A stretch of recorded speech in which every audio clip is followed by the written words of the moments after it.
খ্রিস্টান ধর্ম থেকে ইসলাম ধর্ম গ্রহণ করলেন। স্টোরিটা অনেক রোমাঞ্চিত, মানে মানে এ একজন কত ইগনোরেন্সের মধ্যে ছিল, ডাকাতি করতে গিয়েছিল বন্ধুদের প্ররোচনায়, কারণ তার কোনো নিষ্ঠা বা কোনো কিছু ছিল না। তারা আমাকে ওয়াশিংটন রাজ্যের সবচেয়ে জঘন্য করা নিরাপত্তা বেষ্টিত কারাগারে পাঠায়। আমি এক ব্যক্তিকে লক্ষ্য করতাম, সে সবসময় আমাকে দেখত। তাকে শ্বেতাঙ্গ ব্যক্তি বলে মনে হচ্ছিল। তার লম্বা গোঁফ ছিল। সে উঠে দাঁড়ালো আর সরাসরি আমার দিকে হাঁটতে লাগলো। মনে মনে বললাম, ঠিক আছে, শুরু করা যাক। অবশেষে আমি ঘুরে দাঁড়ালাম আর লোকটি বলল, ও না, আসসালামু আলাইকুম। আমি বললাম, কি? সে বলল, দেখুন ভাই, আপনাকে যদি জুমার আমন্ত্রণ জানাই কেমন হবে? ইমাম কুরআন তেলাওয়াত করা শুরু করলেন, তাই আমি সামনে গিয়ে প্রথম কাতারে বসলাম। আমি এভাবে তাকালাম। আমি বিশাল বিশাল পেশিবহুল পুরুষদের দেখলাম, কিন্তু যখন তারা সৃষ্টিকর্তার সামনে দাঁড়ালো, তারা বিনয়ী হয়ে গেল। আল্লাহ কখন আমার হৃদয় খুলে দিলেন? সেই মুহূর্তে যখন তারা সিজদা করল। এটাই ছিল। আমি বললাম, ওমর, আমি আজই মুসলিম হব। আসসালামু আলাইকুম ভাই আলী, যিনি মালিকি ক্লিক নামে পরিচিত। আমাদের আমন্ত্রণ গ্রহণ করার জন্য অনেক ধন্যবাদ। আমরা খুবই খুশি যে আপনি আমাদের সঙ্গে আছেন এবং আতিথ্য দেওয়ার জন্য ধন্যবাদ। শুরুতে জানতে চাই আলী ভাই কে, আপনি কি ছোট করে আপনার জীবন সম্পর্কে বলবেন? আমার নাম আলী, আমার বয়স 51 বছর। আমি দক্ষিণ ক্যালিফোর্নিয়ায় জন্মগ্রহণ করেছি এবং এখন আমরা ওকলাহোমা সিটিতে বসবাস করছি। আর আমি আমার জীবনের প্রথম 19 বছর একজন ইভাঞ্জেলিক্যাল খ্রিস্টান হিসেবে কাটিয়েছি। আমি 32 বছর আগে 1991 সালে মুসলিম হয়েছি। আর আমি একজন ট্রাক চালক এবং পাশাপাশি আমার একটা চ্যানেল রয়েছে, একটা টিকটক চ্যানেল যার নাম মালিকি ক্লিক, এবং সেখানে আমার প্রায় 3,72,000 ফলোয়ার রয়েছে। আমি সেখানে দাওয়াহ করি। আমার চ্যানেলের প্রধান উদ্দেশ্য হলো আমি যে কাজটা করি, মুসলিমদেরকে আবার ইসলামে ফিরিয়ে আনা।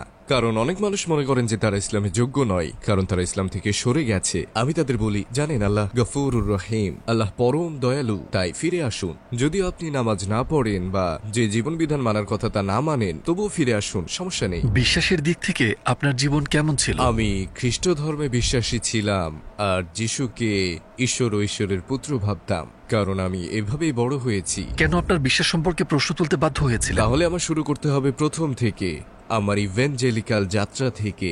তো এমন হয়েছিল যে আমার যখন 1 বছর বয়স আমার বাবা মায়ের ডিভোর্স হয়। তারা খুব তরুণ ছিল। তো আমি আমার মায়ের সঙ্গে থাকতাম। এক গ্রীষ্মে আমি আমার বাবার কাছে বেড়াতে গেলাম আর তিনি বললেন আমরা চার্চে যাব। আমার মায়ের সঙ্গে আমরা কখনো চার্চে যেতাম না, হয়তো ক্রিসমাস বা হয়তো ইস্টারের দিন বছরে 2 বার, অথবা আমাদের জীবনে খারাপ কিছু ঘটলে আমরা চার্চে যেতাম, ঠিক। কিন্তু এই সময়টা আলাদা ছিল। যখন আমি বাবার কাছে গেলাম, তিনি আমাকে বললেন যে তিনি তার জীবন খ্রিস্টের কাছে উৎসর্গ করেছে। আর এটা এমন কিছু যা আমি কখনোই শুনিনি। খ্রিস্টের কাছে জীবন উৎসর্গ করা মানে কি? তিনি যিশুর মুক্তির কথা বলতে লাগলেন, আমি মুক্ত এবং এমন কিছু। আমি তখন 7 বছর বয়সী ছিলাম। 7 বছরের আমি ভাবছিলাম তিনি কি বলছেন। তখন আমার বাবা বললেন, আমি তোমাকে দেখাচ্ছি আমি কি বলতে চাচ্ছি। তাই আমরা চার্চে গেলাম। চার্চের ভেতরে ঢোকার ঠিক আগেই, যখন আমরা দরজার বাইরে ছিলাম, আমি শুনতে পেলাম চিৎকার, চেঁচামেচি, কান্না আর গানের শব্দ। আমি আসলে চার্চ থেকে দৌড়ে বেরিয়ে এলাম। এটা আমাকে ভয় পাইয়ে দিচ্ছে। আমি কোনোভাবে এর অংশ হতে পারবো না। তাই আমার বাবা আমার পেছনে দৌড়ালেন। না না না না না, এটা। তিনি আমাকে ব্যাখ্যা করার চেষ্টা করলেন তারা কি করছে। কিন্তু 7 বছর বয়সের আমি তেমন কিছুই বুঝতে পারিনি। আমি সর্বদা ঈশ্বরে বিশ্বাস করতাম প্রথম দিন থেকেই। আমি আমার জীবনে কখনোই মনে করিনি ঈশ্বর যদি না থাকেন তবে। আমি কখনোই এই সংশয়ে পড়িনি। আমি বাইবেল পড়ছিলাম, জ্যাকব সম্পর্কে একটা নির্দিষ্ট শ্লোক পড়লাম, যেখানে জ্যাকব বলছেন, আমি প্রথম যে শ্লোক পড়লাম সেখানে লেখা আছে, কেউ ঈশ্বরকে দেখার পর আর জীবিত থাকতে পারবে না। আমি ভাবলাম, কিন্তু মানুষ তো যিশুকে ঈশ্বর বলে, আর তারা সবাই যিশুকে দেখেছে এবং কেউই যিশুকে দেখে মারা যায়নি। শ্লোকটি ছিল, কেউ ঈশ্বরকে দেখার পর আর জীবিত থাকতে পারে না। আমি পরের পৃষ্ঠায় গেলাম আর আরেকটা শ্লোক পড়লাম, সেটা জ্যাকবের আরেক গল্প। সেখানে জ্যাকব ঈশ্বরকে দেখলেনই না, এমনকি ঈশ্বরের সঙ্গে কুস্তি করলেন। তিনি ঈশ্বরের সঙ্গে একটা কুস্তি খেললেন, ঈশ্বরের উরু ধরে ফেললেন আর ঈশ্বরকে বললেন, আমি আপনাকে যেতে দেব না যতক্ষণ না আমাকে আশীর্বাদ করেন। একটু থামুন, আপনি তো বললেন যদি কেউ ঈশ্বরকে দেখে তাহলে কোনো মানুষ আর বেঁচে থাকতে পারবে না। তাহলে জ্যাকব কিভাবে বেঁচে রইলেন এবং ঈশ্বরের কেন এমন আকৃতি রয়েছে যে তাকে ধরে রাখা যায়? আর ঈশ্বর যিনি কিনা সর্বশক্তিমান, তিনি জ্যাকবের থেকে মুক্ত হতে পারলেন না। এই কাহিনী চলতে থাকলো। আমি কি করলাম, 14 বছর বয়সী আমি আমার হাত তুললাম। পাদ্রী এসে বললেন, কিভাবে সাহায্য করতে পারি? আমি তাকে দেখালাম 2টো শ্লোক আর তার প্রতিক্রিয়া ছিল, আমি তো জানতামই না যে এটা বাইবেলে আছে। আমি বললাম আমি একটু কিন্তু আপনি তো বাইবেলের শিক্ষক, আপনি দায়িত্বে রয়েছেন আমাদের বাইবেল শেখানোর। আর একজন 14 বছর বয়সী ছেলে হয়ে আমি জিজ্ঞেস করলাম আমি কিভাবে এটা মেনে নেব, আমি কিভাবে এটা মানতে পারি, আমি কিভাবে খ্রিস্টান হিসেবে আমার বিশ্বাস ধরে রাখবো যখন এই ধরনের বিরোধিতা পড়ি। তারপর আপনার জীবন কেমন চলতে থাকলো এবং ইসলাম গ্রহণের যাত্রা কিভাবে শুরু হলো? আমি আমার বাবার বাড়ি ছেড়ে আমার মায়ের কাছে এলাম, এবং এর অর্থ ছিল কোনো ধর্মই নেই, যা খুশি করা যায়। এরপরে যা ঘটলো, আমি জীবনকে উদ্দেশ্যহীনভাবে কাটাতে লাগলাম। আমি ঈশ্বরকে বিশ্বাস করতাম, কিন্তু তৃত্ববাদ, খ্রিস্ট ধর্ম বা যিশুকে ঈশ্বর বা ঈশ্বরের পুত্র বলে না মেনে আমি ভেসে বেড়াচ্ছিলাম। আর আমি কিছু খারাপ মানুষদের সঙ্গে মিশে গিয়েছিলাম। আমি উদ্দেশ্যহীনভাবে ঘুরছিলাম। আমার কোনো নৈতিক নির্দেশনা ছিল না, কারণ কোনো ধর্মই, বিশেষ করে খ্রিস্ট ধর্ম, নিজেকে প্রমাণ করতে পারেনি। আমি শুধু এটাকে আঁকড়ে ধরেছিলাম। আপনি এটাকে বলতে পারেন একেশ্বরবাদ। কোনো দিক নির্দেশনা বা এমন কিছু ছাড়াই আমি এভাবে বেঁচেছিলাম। তো আমি এই লোকগুলোর সঙ্গে মিশেছিলাম যখন আমার বয়স 19 ছিল। এক রাতে আমরা এমন কিছু করছিলাম যেটা আমাদের করা উচিত ছিল না। আমার একজন তথাকথিত বন্ধু বলল, আমি একটা জায়গা চিনি যেখানে ডাকাতি করতে পারি, তো সবাই নিজেদের পিস্তল নাও আর চলো। এখন এখানে একটা গুরুত্বপূর্ণ বিষয় হলো, আমার চাকরি ছিল, আমার অ্যাকাউন্টে টাকা ছিল, আমার চুরির প্রয়োজন ছিল না, কিন্তু আমার জীবনে কিছু একটা অনুপস্থিত ছিল। আমার জীবনে কোনো ঈশ্বর ছিলেন না, আমার জীবনে কোনো শৃঙ্খলা ছিল না, সেটাই আমি বলতে চাই। আর আমি এটা করেছি। কেউ যদি আমাকে জিজ্ঞেস করে কেন তুমি ডাকাতি করলে, এই সশস্ত্র ডাকাতি, আমি বলবো উত্তেজনার জন্য, কারণ আমি শূন্য ছিলাম। আমার ভিতরে কিছুই ছিল না, আমাকে বলার মতো কেউ ছিল না, কোনো পরিণতিও ছিল না, কোনো বিশ্বাস ছিল না। আমি কোন রকম ভাবে টিকে ছিলাম। তো আমরা ডাকাতিটি করেছিলাম, আর 24 ঘন্টার মধ্যেই আমরা গ্রেফতার হলাম। এর আগে কখনো গ্রেফতার হওয়া বা একদিনও কারাগারে কাটানোর অভিজ্ঞতা ছিল না আমার। টুয়ার্ডস এটারনিটি পরিবারের আপনার সাহায্য প্রয়োজন। আমরা একটা দাতব্য সংস্থা যারা পৃথিবী জুড়ে 10টি ভাষায় ইসলামের বার্তা পৌঁছে দিতে বদ্ধপরিকর। আপনার সহায়তায় আপনি নানা রকম করুন এবং এই সুবর্ণ সুযোগ হারাবেন না। আমার কাছে কোনো পিস্তল বা বন্দুক ছিল না, আমি কাউকে জিম্মি করিনি বা কারো দিকে বন্দুক তাক করিনি। আমি যেটা করেছিলাম সেটা হলো, আমি শুধু কম্পিউটার, অলংকার আর টাকা গাড়িতে তুলেছিলাম। আইনজীবী আমার কাছে এসে বললেন, আপনি 8 থেকে 10 বছরের সাজা পেতে যাচ্ছেন। আপনি এটা কি বলছেন? সর্বোচ্চ নিরাপত্তা বিশিষ্ট কারাগারে 8 থেকে 10 বছর? আমি ঘুরে বেড়াতাম অপরাধীদের সঙ্গে, পাশবিক মানুষদের সঙ্গে, আর আমি নিজেও পশুতে পরিণত হয়েছিলাম। আমি কিছুই পরোয়া করতাম না। আমি জীবনে কিছু একটা চাচ্ছিলাম যা শূন্যতা পূরণ করবে। তার আমাকে গ্ল্যাডিয়েটর স্কুলে পাঠালো, ওয়াশিংটন রাজ্যের সবচেয়ে ভয়ঙ্কর নিরাপত্তা বিশিষ্ট কারাগারে। সেই কারাগারের নাম ছিল ওয়ালাওয়ালা। যেদিন আমি ওয়ালাওয়ালাই গেলাম, আমি ভীত ছিলাম। আমার বয়স ছিল 19 বছর, জীবনে কখনো কারাগারে যাইনি, কারাগারের নিয়মকানুন সম্পর্কে কিছুই জানতাম না, পুরো হারিয়ে গেলাম। সুপারম্যাক্সের নিচে ম্যাক্সিমাম অর্থাৎ সর্বোচ্চ নিরাপত্তা বেষ্টিত কারাগার। সুপারম্যাক্স সাধারণত জঙ্গি বা সিরিয়াল কিলারদের জন্য নির্ধারিত। আমাকে রাখা হলো সর্বোচ্চ নিরাপত্তা বেষ্টিত ওয়ালাওয়ালাতে। তো কারাগারের প্রথম দিনেই হোয়াইট আরিয়ান ব্রাদারহুড, এটা একটা জেল গ্যাং, আমার কাছে এলো আর বলল, তোমাকে দেখে তো সাদা মনে হচ্ছে, তুমি কি শ্বেতাঙ্গ?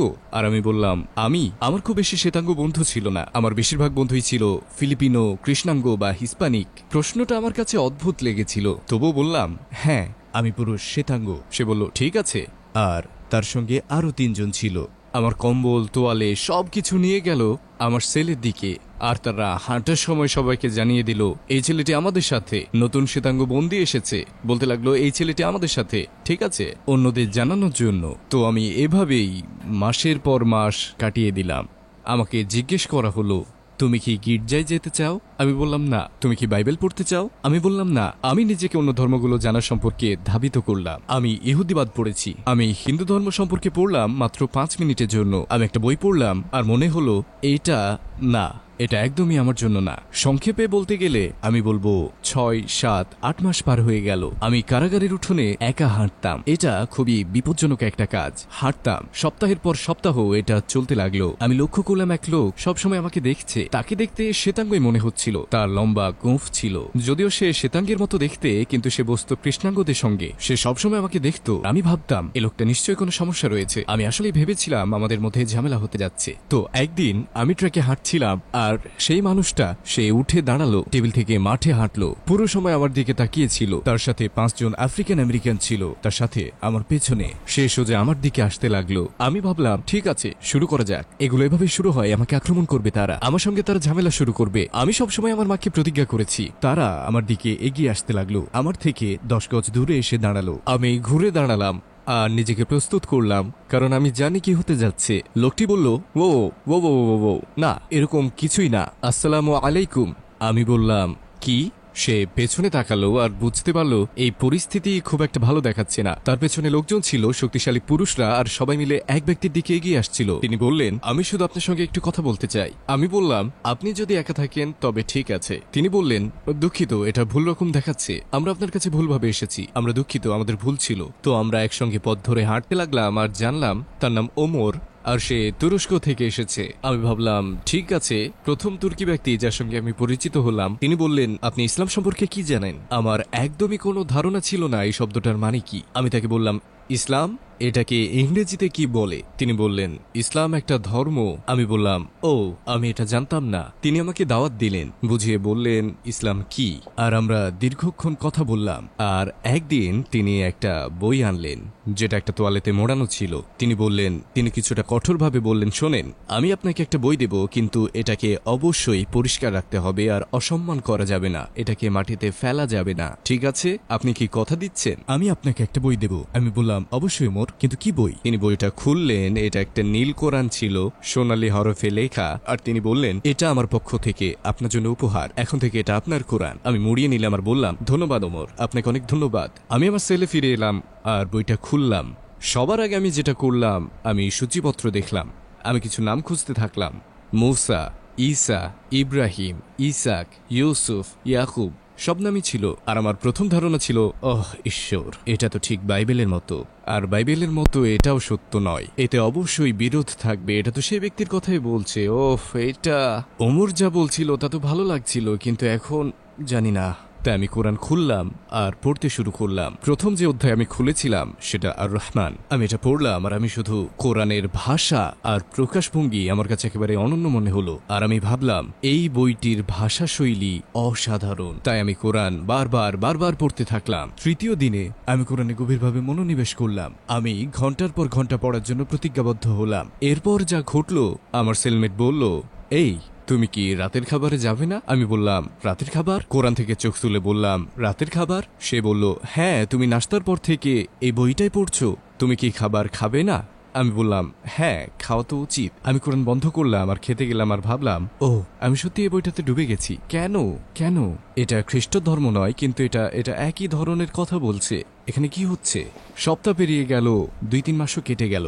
ওমর আমার কাছে এসে বলল, শোনেন, যদি আপনাকে জুমার দাওয়াত দিই কেমন হয়? বললাম, ওমর, জুমা? আমি জানি না আপনি কি বলছেন। হ্যাঁ, জুমা। আপনি তো রবিবারের প্রার্থনা জানেন, মুসলিমদের জন্য এটা শুক্রবারে।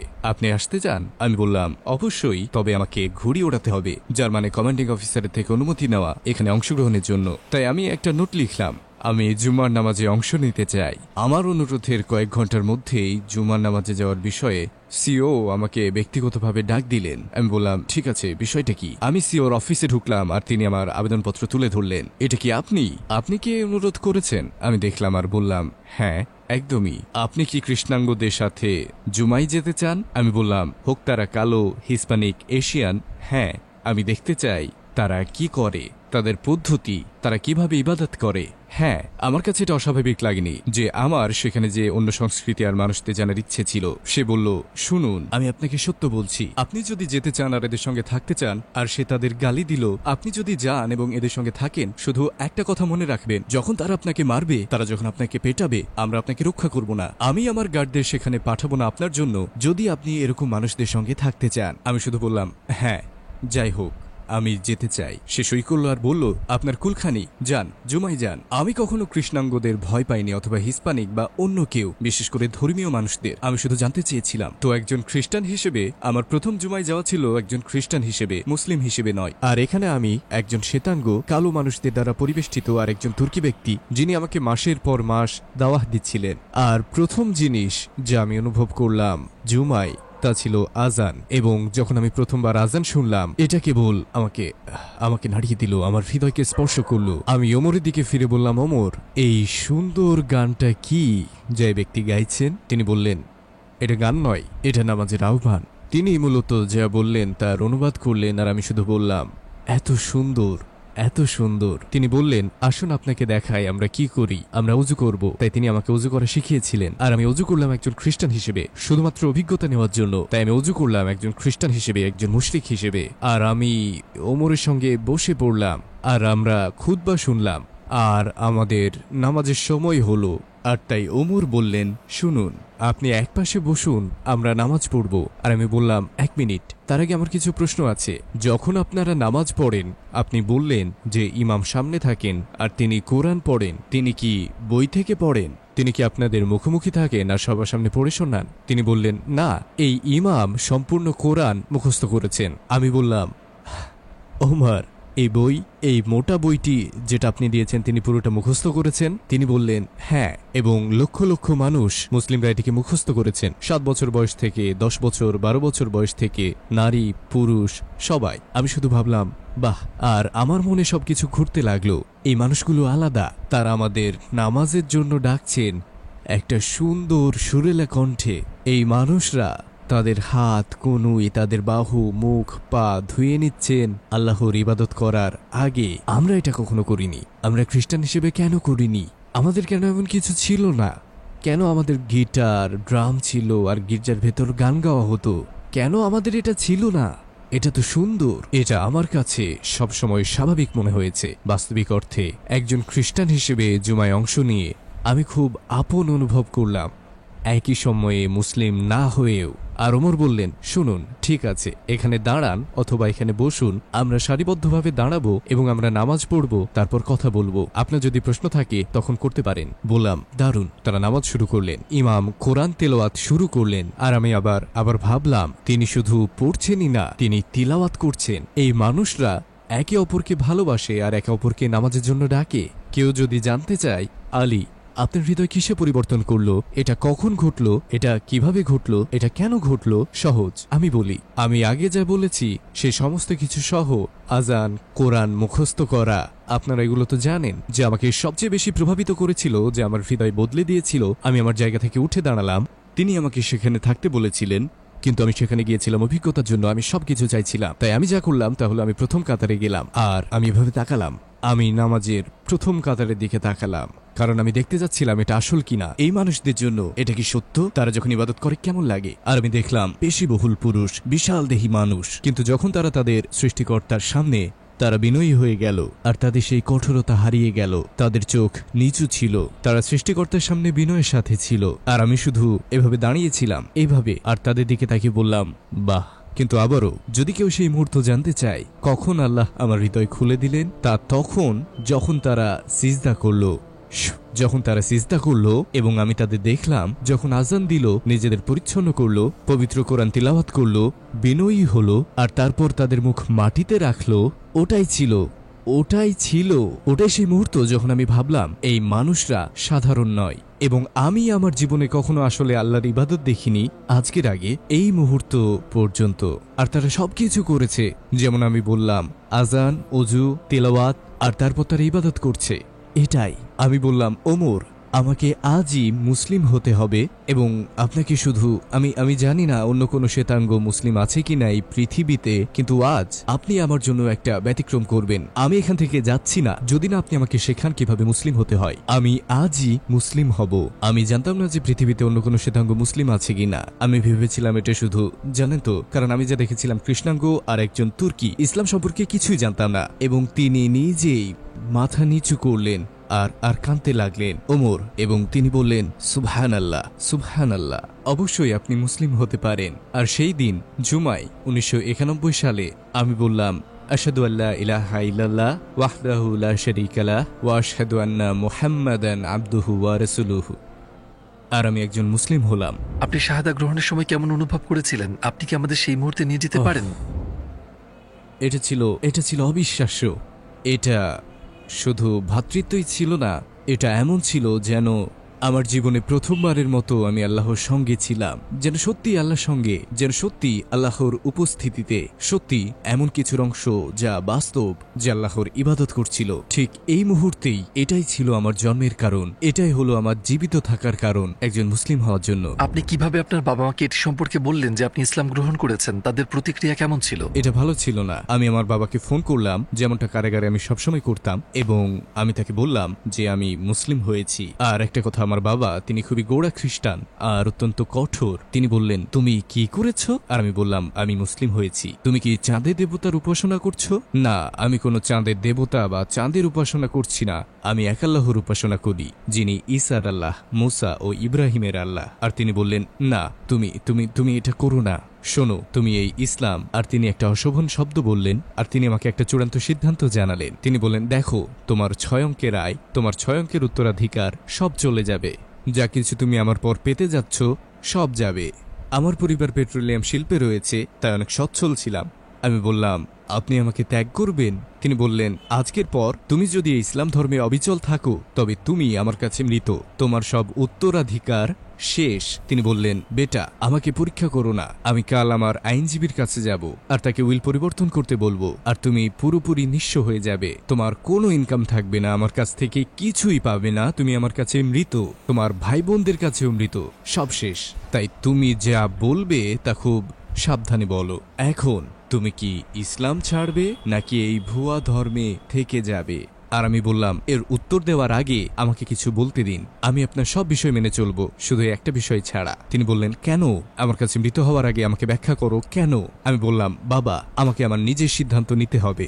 6 অঙ্কের উত্তরাধিকারের চেয়েও আরো বেশি কিছু আছে, সম্পত্তির চেয়েও বেশি কিছু আছে, এই জীবনের পরেও আরো কিছু আছে। আর আমি এই জীবন নিয়ে মোটেও চিন্তিত নই। তাই যখন মুক্তির কথা আসে, আপনি আপনার টাকা রাখতে পারেন, আমার ভাই বোনদের দিয়ে দিন, দান করে দিন, আমি পরোয়া করি না। আমি সিদ্ধান্ত নিয়েছি আমাকে অবশ্যই মুসলিম হতে হবে এবং মুসলিমই থাকতে হবে। আর আজ আমি এখানে 32 বছর পরেও একজন মুসলিম, আলহামদুলিল্লাহ। তো তারপর আমি মুসলিম হওয়ার এবং মুসলিম থাকার সিদ্ধান্তে অটল ছিলাম, এবং প্রায় 2 সপ্তাহ পর ডাকযোগে আমি একটা চিঠি পেলাম। তিনি ঠিক সেটাই করেছিলেন। তিনি তার আইনজীবীর কাছে গিয়েছিলেন।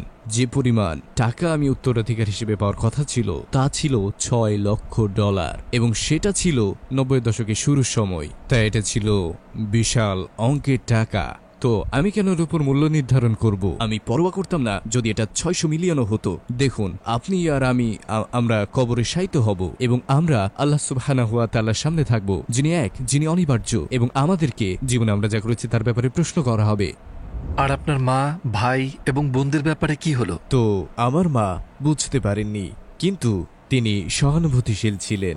যখন আমার পুরো পরিবার আমাকে ত্যাগ করল, এবং তারা আমাকে 15 বছর ধরে ত্যাগ করেছিল, 15 বছর আমার মা ছাড়া কেউ আমার সঙ্গে কথা বলেনি। কারাগার থেকে বের হওয়ার কয়েক মাস পর আমি আসলে আমার মায়ের সঙ্গে থাকতাম। তাই যখন আমি কারাগার থেকে বের হলাম, আমি প্রথমবারের মতো মসজিদে গেলাম, একটা সত্যিকারের মসজিদে, কারাগারে নয়। তাই প্রথম যে ব্যক্তি প্রবেশ করলেন তিনি ছিলেন ইমাম। আমি তাকে আমার পরিবারের ব্যাপারে বললাম, আমি তাকে আমার উত্তরাধিকার সম্পর্কে বললাম, আমি তাকে সবকিছু বললাম। আমি যা জানতাম না তা হলো সেখানে 2 জন ভাই ছিলেন, তারা সৌদি আরবে ছিলেন, যারা আমার পেছনে ছিলেন আর পুরো গল্প শুনলেন। আর আমার জীবন ছিল শুধু, আমি একজন মুসলিম হিসেবে আমার অবস্থান জানতাম না, একজন শ্বেতাঙ্গ আমেরিকান মুসলিম হিসেবে। একজন শ্বেতাঙ্গ আমেরিকান মুসলিম হওয়া সেই সময়ে 9/11-এর আগের দিনগুলোতে সাধারণ ছিল না। আর এই 2 জন ভাইয়ের একজন হলেন খালিদ আর একজন হলেন আব্দুর রহমান। তারা দুজন আমার কাছে এসে বললেন, আপনি যদি আপনার জিনিসপত্র নিয়ে আসেন আমরা সম্মানিত হব, আপনি আমাদের অতিথি হতে পারেন, আপনাকে আপনার মানিব্যাগ ছুঁতে হবে না, আপনার সব খরচ আমাদের উপর থাকবে, আপনার যা কিছু প্রয়োজন তা আমরা দেখব, আমরা আপনাকে ইসলাম শেখাবো। আর আমি বললাম, ঠিক আছে, চলবে। তো আমি খালিদ আর আব্দুর রহমানের সাথে থাকা শুরু করলাম। তারা আমাকে ইসলাম শেখালেন, আমাকে থাকতে দিলেন। সংক্ষেপে বললে 1 বছর পর আমি নিজের পায়ে দাঁড়ালাম আর নিজের অ্যাপার্টমেন্ট নিলাম। খালিদ আর আব্দুর রহমান সৌদি আরবে ফিরে গেলেন। আর যখন তারা সৌদি আরবে ফিরে গেলেন, একজন বলল, আপনি কি জানেন এরা দুজন কে ছিলেন? আমি বললাম, হ্যাঁ, খালিদ আর আব্দুর রহমান। তিনি বললেন, কিন্তু আপনি জানেন তারা আসলে কারা? আমি বললাম, আপনি কি বলছেন? এই 2 ব্যক্তি যাদের সাথে আপনি 1 বছর ধরে ছিলেন তারা রাসূল সাল্লাল্লাহু আলাইহি ওয়াসাল্লামের পরিবারের লোক, আর মূলত আপনি আহলুল বাইতের অতিথি ছিলেন। আর আপনি তাদের সঙ্গে থেকেছেন, তাদের কাছ থেকে ইসলাম শিখেছেন। আর আমি জানতামই না যে আমি তাদের সঙ্গে বসবাস করছিলাম, কিন্তু তারা ছিলেন আমার জীবনে এই দিন পর্যন্ত দেখা সবচেয়ে ভদ্র, সবচেয়ে যত্নশীল মানুষ, সবচেয়ে দয়ালু মানুষ, এবং আমি পুরো সময় তাদের সঙ্গে ছিলাম। আর এটি আমার জন্য আল্লাহর পক্ষ থেকে একটা উপহার ছিল, কিন্তু আমি তা আগে জানতাম না। তো মুসলিম হওয়ার পর আপনি আর কি কি বিরোধিতা খুঁজে পেয়েছিলেন খ্রিস্ট ধর্মে? আমার মতে সবচেয়ে বড় বিরোধিতা বাইবেল নিজেই, পুরোটা। কেন? খ্রিস্টান আকিদা, যদি আপনি একে তাই বলেন, বলে যে আপনাকে মুখে স্বীকার করতে হবে যে যীশু খ্রিস্ট আপনার পাপের জন্য মৃত্যুবরণ করেছেন। আর এতে আপনি ক্ষমা পাবেন। যিশু বাইবেলে বলা হয়েছে যে কেউ জান্নাত লাভ করতে পারবে না বা ঈশ্বরের রাজ্যে প্রবেশ করতে পারবে না আমার মাধ্যম ছাড়া, শুধু যিশুর মাধ্যমে। কিন্তু এখানে একটা সমস্যা আছে, অনেক নবী, প্রকৃতপক্ষে 99.9% নবী যিশুর আগেই ছিলেন, তাই তারা কখনোই জানতে পারতেন না তিনি কি বলছেন। তার তথাকথিত আকীদা, আপনাকে স্বীকার করতে হবে যে আমি আপনার পাপের জন্য মারা যাব। আমি ভাবি একজন মুসলিম এবং প্রাক্তন খ্রিস্টান হিসেবে, সত্যি ভাইরা আপনারা কিভাবে এটা বিশ্বাস করেন? সত্যি বলতে আপনি কি ইসলামে একবার সুযোগ দিতেন? আপনি কি শুধুমাত্র একজন মানুষ হিসেবে, যিনি আদম আলাইহিসসালামের সন্তান, যিনি সত্য জানার প্রতি আগ্রহী, আপনাকে ইসলাম পালন করতে হবে না, আপনাকে মুসলিম হতে হবে না, কিন্তু আপনি কি জানবেন না আমরা কারা? আপনি কি জানবেন না ইসলাম কি? আপনি কি আমাদের কথা শুনবেন না? আর উত্তরটা সাধারণত হয় না। যেমন আমি বলেছি, তারা জানতে চায় না। যখন আমরা আপনার বাসায় এলাম, আমরা এক কোণে একটি খুব পুরনো বাইবেল দেখলাম। আপনি কি আমাদের বলতে পারেন কেন আপনি এটি কিনেছিলেন? এই বাইবেল আমি এটা পুরনো দোকান থেকে কিনেছি। এটা আনুমানিক আমার মনে হয় 1825 বা 1836 সালের সেই সময়ের মধ্যের। আর এই বাইবেল সম্পর্কে প্রথম যে জিনিসটা আমি দেখলাম তা হলো এর প্রথম পৃষ্ঠা। এটা একটা মানচিত্র ফিলিস্তিনের। এটা ফিলিস্তিনের মানচিত্র, ইসরায়েলের নয়, যা অত্যন্ত অত্যন্ত আকর্ষণীয়। আর আরও একটি আকর্ষণীয় বিষয় হলো, আমি শ্লোকগুলো দেখছিলাম, জানেন তো, আমার প্রিয় শ্লোকগুলোর একটি হলো ম্যাথিউ 7:21 থেকে 23 নম্বর শ্লোক। আর কিছু শ্লোক হারিয়ে গেছে, সেগুলা সেখানে নেই। আমি খুঁজেছি কিন্তু সেগুলো সেখানে নেই। এই আয়াতগুলো কি বিষয়ে? এই শ্লোকটি ম্যাথিউ 7:21 সম্পর্কে। অনেকেই সেদিন আমাকে বলবে এটা যিশু বলেছেন, আর এটা খ্রিস্ট ধর্ম সম্পর্কে আরেকটি গুরুত্বপূর্ণ বিষয়। এটা যিশু নিজেই বলছেন। অনেকেই সেদিন আমাকে বলবে, প্রভু প্রভু, তাকে ঈশ্বর বলে ডাকবে। যিশু বলছেন, প্রভু প্রভু, আমরা আপনার নামে প্রার্থনা করতাম, যিশুর নামে আমরা আপনার নামে অলৌকিক কাজ করতাম, এবং আমরা আপনার নামে দানব তাড়াতাম। যিশুর নামে, ঈশ্বরের নামে নয়। যিশু কি বললেন? আমার থেকে দূরে থাকো হে মন্দ কর্মীরা, তোমরা যারা আইন মানো না, যারা পাপের কাজ করো, আমার থেকে দূরে থাকো। এটা কিয়ামতের দিনে যিশু বলছেন। তার নিজ জনগণকে অস্বীকার করছেন। কেন? কারণ তারা ঈশ্বরের ইবাদত করেনি, তারা সবকিছুই করেছে যিশুর নামে। খ্রিস্টানদের এই বিষয়ে একটা উত্তর আছে, আর খ্রিস্টানরা বলে, কিন্তু এক মিনিট, এটা মিথ্যা নবীদের সম্পর্কে বলা হয়েছে। আপনি কি পলকে বোঝাতে চাইছেন যিনি খ্রিস্ট ধর্ম সৃষ্টি করেছিলেন? আপনি কি পলকেই বোঝাচ্ছেন যখন আপনি মিথ্যা খ্রিস্টানদের কথা বলছেন? কিন্তু আকর্ষণীয় বিষয় হলো, যিশু বলছেন তোমরা আইন ভঙ্গকারী।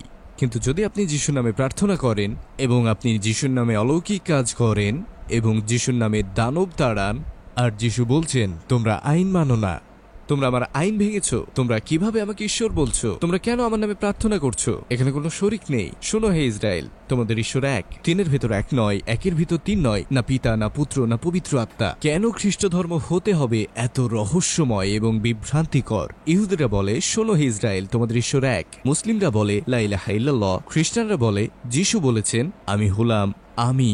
কেন যিশু বাইবেলে বলেন না আমি হচ্ছি ঈশ্বর, আমার ইবাদত করো, আমি হচ্ছি এক, আমি যিশু, ইবাদত করো? এটা কখনোই ঘটেনি। কিন্তু সাক্ষাৎকারের আগে আপনাকে যেমনটা বলেছিলাম, আপনি যত এই বইটা পড়বেন তত বেশি খ্রিস্টান থাকা অসম্ভব হয়ে যাবে, এবং নিজেকে ঈসা আলাইহিস সালামের অনুসারী বলা অসম্ভব। আর আপনার বাবার সঙ্গে সম্পর্ক কেমন ছিল? তিনি 15 বছর পর কিভাবে আপনার সঙ্গে কথা বলা শুরু করলেন? আমি জানি না এখনো কথা বলি কিনা। এই প্রশ্নের উত্তর দেওয়া কঠিন যখন মানুষ আমাকে জিজ্ঞেস করে। আমরা কথা বলি, কিন্তু সেখানে কিছুই নেই। আমার পরিবার আমাকে দেখতে চায় না। আলহামদুলিল্লাহ, সাহাবাগণ তারাও এই জিনিসের মধ্যে দিয়ে গেছেন। ঠিক আছে, এটা কঠিন, এটা কষ্টকর, এটা ভালো হতো, এটা আরো সুন্দর হতো যদি আমি আমার পরিবারকে পাশে পেতাম, বিশেষ করে আর্থিক সমস্যাগুলো যেগুলো আমি অতীতে মোকাবেলা করেছি। এটা চমৎকার হতো, কিন্তু আরো সুন্দর হলো আল্লাহ সুবহানাহু ওয়া তাআলার উপর নির্ভর করা, এবং সেই 200 কোটি মানুষ যাদের আমি বলি আমার ইসলামী ভাই ও বোন। আপনার গল্প ও আপনার টিকটকের পোস্ট দেখার পরে কেউ কি অনুপ্রাণিত হয়েছে এবং মুসলিম হয়েছে? অনেক মানুষ হয়েছেন। টিকটকে আমি 32 বছর ধরে মুসলিম। টিকটকে আমি 6 জনকে ইসলামে এনেছি। ওই 6 জনের একজন 125 জনকে ইসলামে এনেছে। তার নাম রব, এবং সে শাহাদা নিয়েছে। তার সম্পর্কে একটা আকর্ষণীয় গল্প রয়েছে। আমি টিকটকে লাইভ স্ট্রিম করছিলাম, যেটা আমরা এখন বলছি ঠিক তেমনই। আর আমার ভাই রব, এবং এর জন্যই আমি এই বিষয়ে কথা বলতে চাই। এটা এজন্য এত গুরুত্বপূর্ণ যে আপনি মানুষের সাথে কেমন আচরণ করেন। তিনি আমার লাইভ স্ট্রিমে ছিলেন একজন অমুসলিম হিসেবে, আর তার মুখ থেকে প্রথম যে শব্দ বের হয়েছিল তা হলো আমি আপনাকে দেখছিলাম। এমনকি আমার ইউটিউব চ্যানেলও আছে, তার মুখ থেকে প্রথম শব্দটি ছিল, আপনি জানেন আমি আপনাকে দেখছিলাম। আমি আপনাদের কি বলছিলাম ভাই ও বোনেরা, প্রত্যেকেই আপনাকে দেখছে, তাই না? আমি যা জানতাম না তা হলো আমার ভাই রব যে এসেছিল কাকতালীয় ভাবে, না কাকতালীয় ভাবে নয়, আল্লাহ তাআলার ইচ্ছাই ছিল এটি হওয়ার। সে সেদিন রাতে নিজেকে হত্যা করতে যাচ্ছিল। তার কথা অনুযায়ী সে একটা ভিডিও করেছিল যেখানে আত্মহত্যার কথা বলছিল, এবং সে শুধু দাওয়াহ মিশনের দিকে এগিয়ে গেল এবং 125 জনকে ইসলামে নিয়ে এলো মাত্র 6 মাস সময়ের মধ্যে। যদি আপনার যে কোনো একটি দোয়া কবুল হয় যা আপনি জানেন যে তা কবুল হবে, আপনি কি দোয়া করবেন? একটি দোয়া যে আমি প্রায় প্রতিদিনই করি, হে আল্লাহ ফিলিস্তিনি জনগণকে বিজয় দান করুন, হে আল্লাহ আমাদের একত্রিত করুন আলমান নাফিয়ায় উপকারী জ্ঞানের, কিন্তু প্রধানত ফিলিস্তিনি জনগণের জন্য, উইঘুর জনগণের জন্য, প্রতিটি মুসলিমের জন্য যারা সারা বিশ্বে নির্যাতিত। আমি আল্লাহ তাআলার কাছে প্রার্থনা করি যেন শুধু মুক্তি দেন না, বরং তাদের বিজয় দান করেন তাদের নির্যাতনকারীদের উপর এবং দুঃশাসকদের উপর যারা তাদের উপর নির্যাতন চালায়। এটাই আমি কামনা করি। আপনি কি স্বপ্নে নবী মুহাম্মদ সাল্লাল্লাহু আলাইহি ওয়াসাল্লামকে দেখেছেন? 2 বার। সত্যি? আলহামদুলিল্লাহ। এবং আমার স্বপ্নে আমি বালির উপর হাঁটছিলাম একটা বাতাসের বয়ে চলা পথে, যেখানে আমার উপর শুধু পাথর ছিল। আমি আমার হাঁটুর নিচে তাকালাম এবং একটা পদচিহ্ন দেখলাম। কত আশ্চর্যজনক যে পাথরের মধ্যে একটা পদচিহ্ন আছে, এবং আমি স্বপ্নের মধ্যে জোরে জোরে বললাম, এটা এখানে কেন, কার পদচিহ্ন এটি? এবং আমি পেছন থেকে একটা কণ্ঠ শুনলাম, এটা তোমার পিতা ইব্রাহিমের পদচিহ্ন। আমি বললাম, আমার বাবার নাম ইব্রাহিম নয়। তিনি বললেন, নবী ইব্রাহিম। আমি ঘুরে দাঁড়ালাম এবং সুবহানাল্লাহ, তিনি সেখানে ছিলেন, রাসূলুল্লাহ সাল্লাল্লাহু আলাইহি ওয়াসাল্লাম। আমি তার কাছে পৌঁছানোর ঠিক আগে আমি চাচ্ছিলাম হাঁটু গেড়ে বসে তাকে আলিঙ্গন করতে, কিন্তু স্বপ্ন শেষ হয়ে গেল। তো আমি সেই স্বপ্ন থেকে জেগে উঠলাম তাকে আবার স্বপ্নে দেখার আকাঙ্ক্ষা নিয়ে, এবং বহু বছর পরে আমি দেখলাম, এবং আমি মরুভূমিতে ছিলাম আর দূরের দিকে দেখলাম তিনি আমার হাত ধরে বললেন, আমি চাই তুমি আরো মানুষের সাথে দেখা করো। তিনি বসে পড়লেন আর আমি ঠিক তার পাশেই বসলাম। তারপর তিনি বললেন, এখানে দেখো, এখানে আছেন আবু বকর সিদ্দিক। তিনি বললেন, আর এখানে আছে ওমর ইবনে আল খাত্তাব, এবং এটা ওসমান বিন আফফান, আর এটা আলী বিন আবি তালিব। তারা সবাই তোমাকে ভালোবাসে। স্বপ্নের মধ্যে ভাবছিলাম, কেন তারা আমাকে ভালোবাসে? আমি তো কেউ নই, কেন ভালোবাসে? কিন্তু আলহামদুলিল্লাহ, এটা ছিল আমার জীবনের অন্যতম সেরা স্বপ্ন। আমি আপনাকে ভালোবাসি হে রাসূলুল্লাহ, আমি আপনাকে ভালোবাসি। ভাই আলী, আপনাকে ধন্যবাদ আপনার গল্প শেয়ার করার জন্য। আমরা অনেক কিছু শিখেছি এবং আপনার দ্বারা সত্যি অনুপ্রাণিত হয়েছি। জাযাকাল্লাহ, আল্লাহ আপনাকে পুরস্কৃত করুন সকল দিনই প্রচেষ্টার জন্য। ওয়া ইয়াক আমিন। আমন্ত্রণের জন্য ধন্যবাদ, এটা সম্মানের। তো এই ভিডিওতে আমরা দেখলাম যে আলী ভাই এনার নাম, তো এনার জীবনের গল্পটা, ইনি কিভাবে খ্রিস্টান ধর্ম থেকে ইসলাম ধর্ম গ্রহণ করলেন সেই জিনিসটা দেখলাম। আর সত্যি কথা বলতে স্টোরিটা অনেক রোমাঞ্চিত।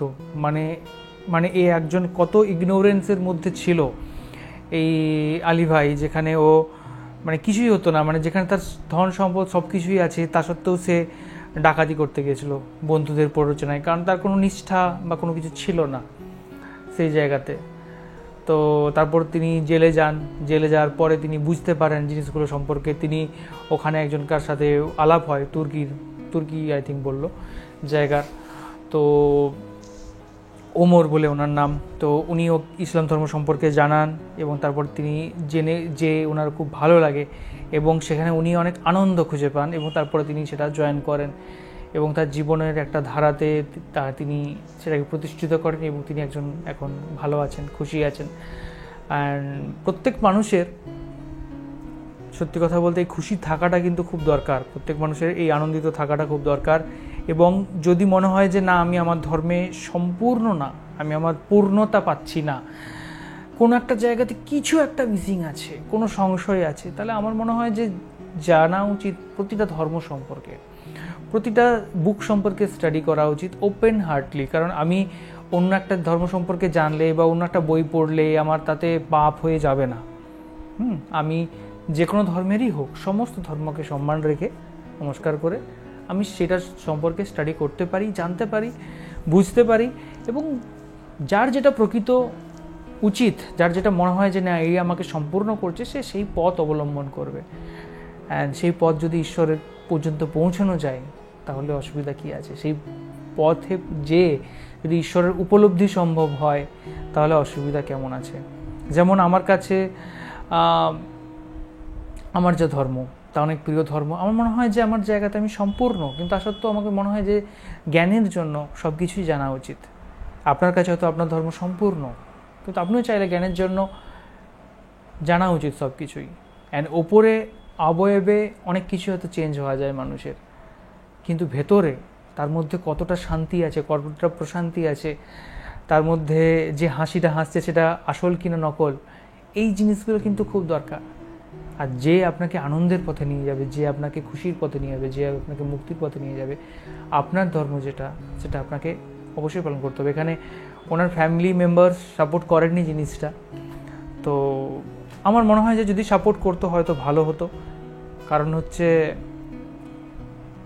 আমি যদি ছেলেকে মুক্তি দেওয়ার মানে হচ্ছে আমি তাকে কেন বন্দি করে রাখবো, কিন্তু এক পক্ষে আবার যদি দেখা যায় যে না ভালোই হয়েছে, হয়তো তিনি তার নিজের জীবনের যে এক্সপিরিয়েন্সটা সেটাও তো লাভ করেছেন, অ্যান্ড টাকা পয়সায় তো সব কিছু নয়। তো সেই দিক থেকে যদি দেখা যায় যে যা হয়েছে সত্যি কথা বলতে ভালোই হয়েছে। আর ইনার লাইফের স্টোরিটা খুব ইন্সপায়ারিং, মানে যেভাবে ইনার ট্রানজিশনটা হয়েছে, যেভাবে ইনি ইন্সপায়ার করছেন মানুষকে, যেভাবে ইনি টিকটক করছেন, যেভাবে ইনার গল্পটা বললেন, লাইফের ঘটনাটা, যা ইনি ঘাত প্রতিঘাত পেয়ে এগিয়েছেন, সেটা খুব ইন্টারেস্টিং ছিল। আরেকটা জিনিস হচ্ছে, সেটা হচ্ছে যে এনার মা কিন্তু এনার সাথে কিন্তু যোগাযোগ রেখেছিল, এনার মা কিন্তু এনার সাথে কথাবার্তা বলেছিল। কারণ সত্যি কথা বলতে মা কিন্তু আলাদা জিনিস হয়, সত্যি এটা জানতে পারলাম, মা আলাদা জিনিস হয়, সেটা আমরা সবাই জানি। মায়ের মন আলাদা রকমের মন, সব কিছুর ঊর্ধ্বে মায়ের মন, মায়ের ভালোবাসা, যাকে আপনি কোনো কিছু দিয়েই কোনো কিছুই করতে পারবেন না। মায়ের কাছে ছেলে খ্রিস্টান, হিন্দু না অন্য ধর্মে, সেটা ম্যাটার না, ছেলে ছেলে ছেলে ছেলে, বাস এটুকুই। তো এটাও খুব সুন্দর লাগলো কথাটা। আর এই ভিডিওটা আমাদেরকে রেকমেন্ড করেছে আমাদের একজন সাবস্ক্রাইবার, তিনি লিঙ্ক পাঠিয়েছিলেন। আর আপনারা যদি কোনো পার্টিকুলার কোনো ভিডিও চান যে ওটা আমরা দেখি, তার উপর কমেন্ট্রি করি, রিয়াকশন করি এবং জানাই যে আমার কীরকম লাগলো, তাহলে সেটাও কিন্তু কমেন্টে অবশ্যই যা দিতে পারেন, আমরা সেটা দেখব এবং আমাদের যে বক্তব্য সেটা আমাদেরকে।